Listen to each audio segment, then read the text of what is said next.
El capitán era consciente de estar violando una orden directa y, para ocultarlo, planeaba desembarcar a los esclavos en otra isla cercana y luego insertarlos en pequeños grupos. De lo que no era consciente era que acababa de condenar a esos esclavos a una serie de eventos que los obligaría a enfrentar una de las luchas más extraordinarias, brutales y escalofriantes que, hasta el día de hoy, continúa sorprendiendo. Soy Lady Relatos y hoy te lo cuento.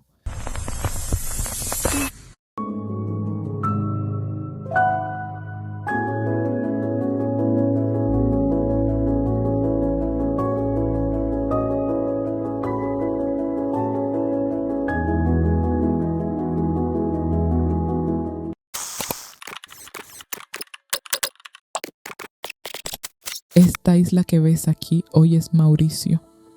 Sin embargo, antes fue colonia francesa y tenía otro nombre, Isla de Francia.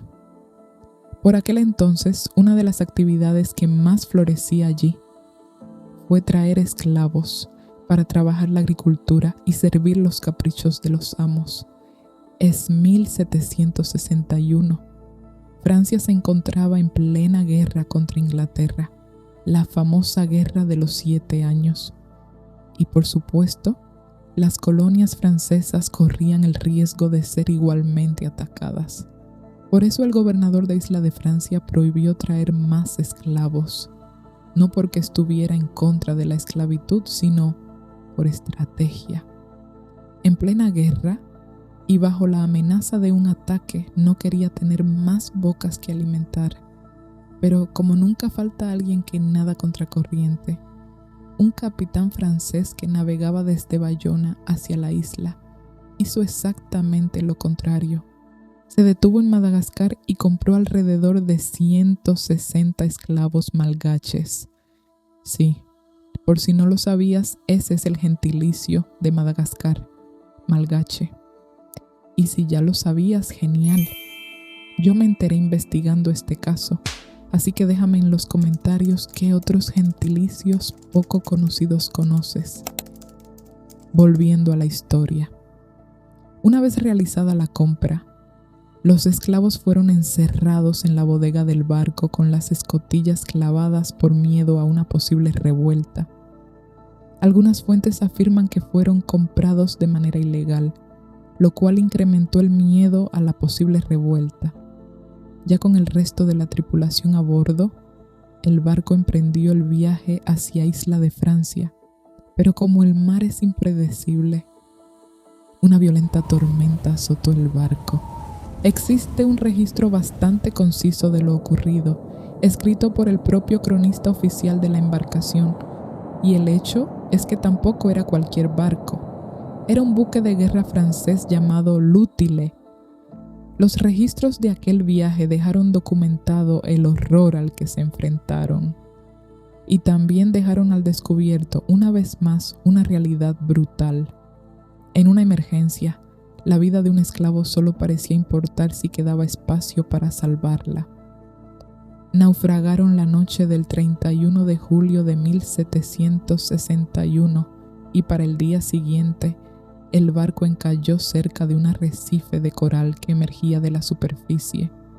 Aquello formaba una diminuta isla de arena de apenas 1 kilómetro cuadrado, pero por más desolada que pareciera, era tierra, y cuando estás naufragando, salir del mar es la prioridad.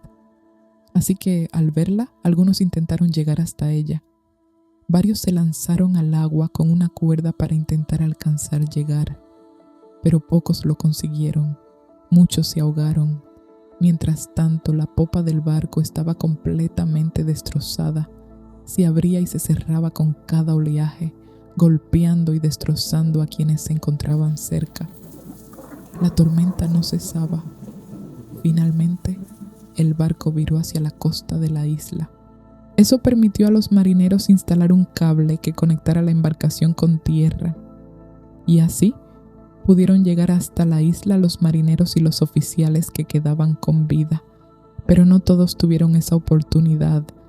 Alrededor de 70 esclavos murieron, y muchos ni siquiera tuvieron la posibilidad de intentar nadar. Seguían encerrados en la bodega y no fueron liberados a tiempo. Solo sobrevivieron aquellos que lograron escapar cuando el barco comenzó a partirse.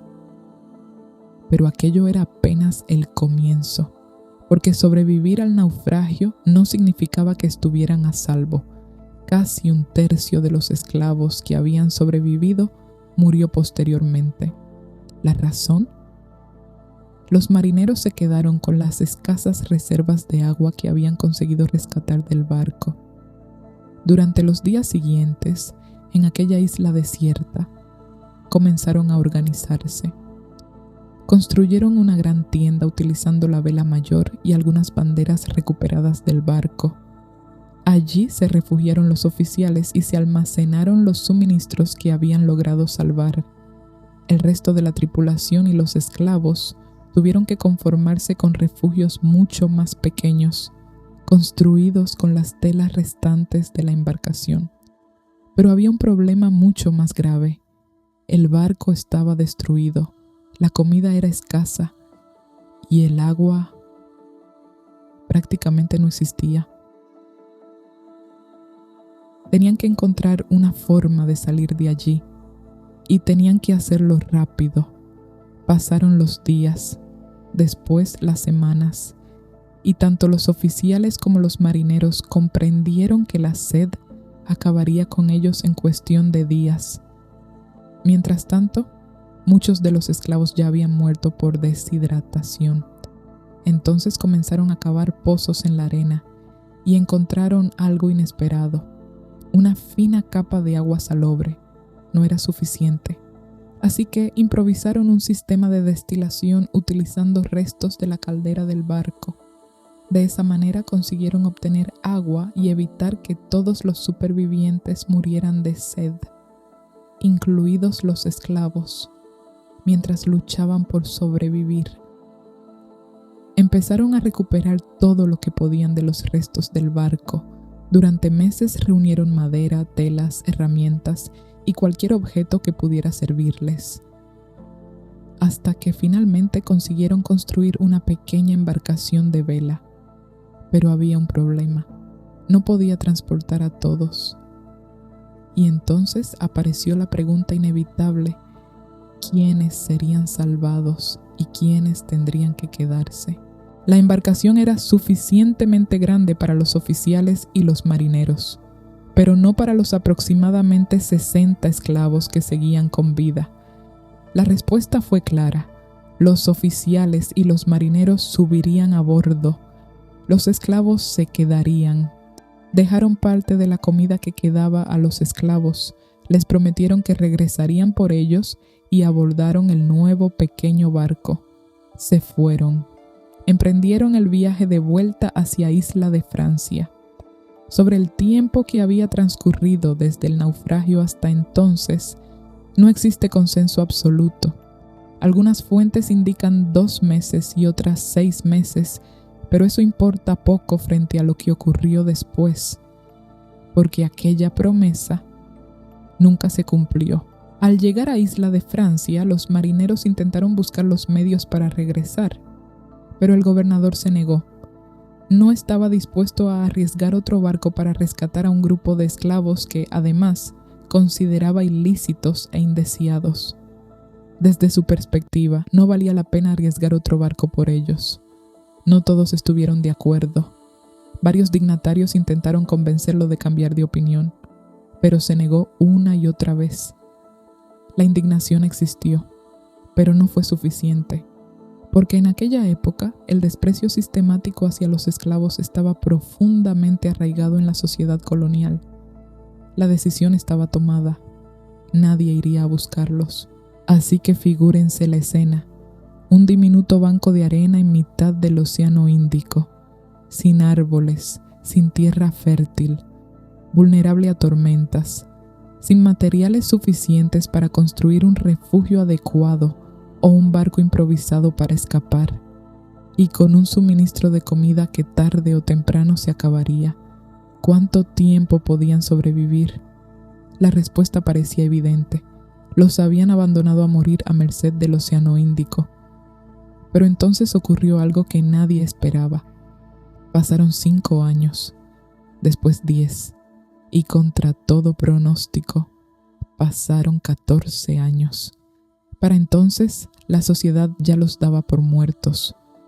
La historia del abandono había quedado relegada a los debates de la época, y en medio del auge de las ideas abolicionistas en Europa, algunas voces comenzaron a cuestionar aquella atrocidad, pero nadie sabía qué había ocurrido realmente con los esclavos, hasta que en 1773, por obra del destino, un barco mercantil que navegaba la ruta detectó algo que parecía imposible. Señales de humo y siluetas humanas en la orilla, personas viviendo en aquel diminuto banco de arena perdido en medio del océano. El marinero lo reportó a las autoridades en cuanto llegó a Isla de Francia. Los esclavos habían sobrevivido. Para entonces, el gobernador ya no era el mismo. El nuevo gobernador tenía una postura muy diferente. Insistió en que los supervivientes debían ser libres, ya que habían sido comprados ilegalmente. Además, la historia del abandono de los esclavos había quedado como una mancha en la moral social europea, por lo que un rescate era lo menos que podían hacer para resarcir el daño. Enviaron un bote que lamentablemente fracasó antes de llegar. Luego enviaron otra embarcación de rescate que de nuevo no tuvo éxito debido a las condiciones climáticas. Uno de los marineros nadó hasta la isla pasando a formar parte de los varados. Más tarde consiguió ayudar a construir una balsa para escapar de la isla, pero solo pudo llevarse consigo a 6 personas, 3 hombres y 3 mujeres que algunas fuentes afirman que nunca pudieron llegar. Se perdieron en el mar, mientras que otras fuentes afirman que en efecto llegaron. Lo que sí sabemos con exactitud es que no fue hasta 1776, 15 años después del naufragio inicial, cuando finalmente una misión de rescate liderada por el capitán Jacques-Marie Lanuguy de Tromelin llegó hasta la isla. Utilizando una canoa monóxila adaptada para navegar entre los arrecifes de la zona, consiguió finalmente poner fin a la odisea. Y fue entonces cuando aquella isla recibió el nombre con el que la conocemos hoy, Tromelin, en honor al capitán que llegó para rescatarlos. Pero el rescate tuvo una última sorpresa. De los supervivientes originales solo quedaban con vida 7 mujeres, y contra todo pronóstico, un bebé, un niño de apenas 8 meses nacido en aquella isla. La conmoción y fascinación fue enorme. El gobernador bautizó al niño como Moisés, en referencia a la historia del Moisés bíblico, quien también fue rescatado del agua. ¿Cómo podía un grupo de personas sobrevivir durante 15 años en una isla prácticamente inhabitable? ¿Cómo habían conseguido alimentarse? ¿Cómo habían obtenido agua? ¿Cómo habían construido refugios? ¿Cómo habían conseguido mantenerse con vida durante 15 años, completamente aislados en mitad del océano sobre la cima de un punto volcánico? Eso es lo que veremos a continuación. Nunca perdieron la esperanza. Tras la partida de los franceses, los supervivientes se movieron hacia el punto más alto de la isla. Desde allí tenían una vista mucho más despejada del horizonte y podían divisar cualquier embarcación que se acercara. Esperaban la ayuda que les habían prometido, la ayuda que nunca llegó, y mientras pasaban los días, se convirtieron en meses, y los meses en años. Entonces tuvieron que enfrentarse a una realidad brutal. Si querían vivir, tendrían que aprender a sobrevivir por sus propios medios, a adaptarse o morir. Una de las claves de su supervivencia fue su extraordinaria capacidad de adaptación. La isla ofrecía muy pocos recursos y además estaba expuesta a fuertes vientos, tormentas y ciclones. Los primeros refugios fueron construcciones ligeras, pero con el tiempo comprendieron que no eran suficientes. Las evidencias arqueológicas tomadas más tarde mostraron que construyeron viviendas mucho más resistentes utilizando bloques de coral y losas de arenisca de playa. Y aquí aparece algo sorprendente. En la tradición malgache, la piedra estaba asociada principalmente con la muerte y las tumbas, mientras que las viviendas se construían con materiales vegetales. Sin embargo, en Tromelín la necesidad fue más fuerte que la costumbre. Tuvieron que adaptarse. Construyeron con piedra porque necesitaban protegerse de los ciclones, del viento y de la arena. Incluso modificaron y reforzaron las casetas en varias ocasiones. El agua, una necesidad de vida o muerte. Es bien sabido que el ser humano puede sobrevivir varios días al hambre, pero la sed es letal. El pozo que habían construido los franceses antes de irse quedó alejado del asentamiento, probablemente porque la zona donde estaba ubicado se inundaba periódicamente durante los ciclones. Eso obligó a los supervivientes a recorrer diariamente la distancia entre sus viviendas y el pozo. Y todo parece indicar que construyeron un camino para facilitar ese desplazamiento y transportar el agua. ¿Y qué comían? El ser humano puede aguantar unos días sin comida, pero por obvias razones no podemos aguantar 15 años. Los restos encontrados años después alrededor de las viviendas mostraron que consumían principalmente aves y tortugas propios de la zona. Probablemente cazaban usando técnicas rudimentarias. El fuego encendido durante 15 años. Esto fue de las mayores hazañas fuera de toda lógica que consiguieron. Crear y mantener fuego vivo en una isla con esas condiciones extremas durante 15 años. Lo sabemos porque los arqueólogos encontraron considerada cantidad de restos de ceniza. Además, mantuvieron una gran columna de humo en la isla por si pasaban barcos. Convirtieron los restos del naufragio en herramientas. Otra de las mayores muestras de ingenio fue la manera en que aprovecharon los restos del barco. Recuperaron los restos de hierro, cobre y plomo, y no se limitaron solo a utilizarlos tal como los encontraron, sino que los transformaron en artículos primordiales que necesitaban. Por ejemplo, los grandes clavos de hierro pudieron convertirlos en herramientas como punzones, atizadores o instrumentos para trabajar otros materiales. Incluso algunas de las hachas recuperadas fueron transformadas en bisagras para las puertas. Con el cobre fabricaron agujas y elaboraron cucharas de diferentes tamaños. Algunas reparaciones de los que hicieron en los hallazgos arqueológicos encontrados requerían un trabajo sorprendentemente preciso. Cada cosa tenía su lugar. Las excavaciones también revelan que su pequeño asentamiento no era un lugar improvisado sin orden. Cada caseta creada parece haber tenido una función. Uno de ellos funcionaba como cocina y también como espacio de almacenamiento. Otro pudo utilizarse como área de trabajo o almacenamiento de herramientas y otros posibles viviendas. Los espacios interiores eran pequeños, por lo que gran parte de la vida debió ocurrir al aire libre. Cocinaban, procesaban alimentos, trabajaban los metales, reparaban objetos, construían y probablemente también se cuidaban entre ellos si alguno enfermaba. Poco a poco, aquel grupo de supervivientes dejó de ser simplemente un grupo de náufragos y establecieron una comunidad en medio de la nada. No solo sobrevivieron, reconstruyeron sus vidas. Quizás esta sea la parte más fascinante, porque después de 15 años, los restos encontrados no hablan únicamente de personas intentando mantenerse con vida. Hablan de personas que comenzaron a reconstruir una existencia.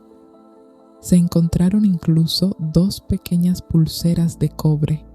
Son objetos que no parecen tener una función estrictamente utilitaria, sino que en algún momento dejaron de pensar únicamente en sobrevivir el día siguiente e hicieron espacio para la identidad, sus creencias y símbolos. Durante 15 años, aquel pequeño grupo tuvo que resolver una y otra vez los mismos problemas. ¿Dónde conseguir agua? ¿Qué comer? ¿Cómo protegerse de los ciclones? ¿Cómo mantener el fuego? ¿Cómo reparar sus herramientas? cómo construir un refugio, cómo organizarse, y cada problema exigía una solución. No tenían una tienda donde comprar herramientas, no tenían una fuente constante de alimentos, no tenían protección contra las tormentas. Pero también demostraron tener algo mucho más importante: conocimiento, organización, instinto de supervivencia y una extraordinaria capacidad para adaptarse. Y eso hicieron durante 15 años. Adaptarse, construir, reparar, recolectar, cocinar, trabajar y esperar. Esperar. Si has llegado hasta aquí, me voy a atrever a preguntarte: ¿qué significa seguir siendo humano cuando otros han decidido tratarte como si no lo fueses? ¿Cómo conservas tu humanidad cuando te han despojado de tu libertad, de tu dignidad y te han abandonado a tu suerte, obligándote a luchar por sobrevivir?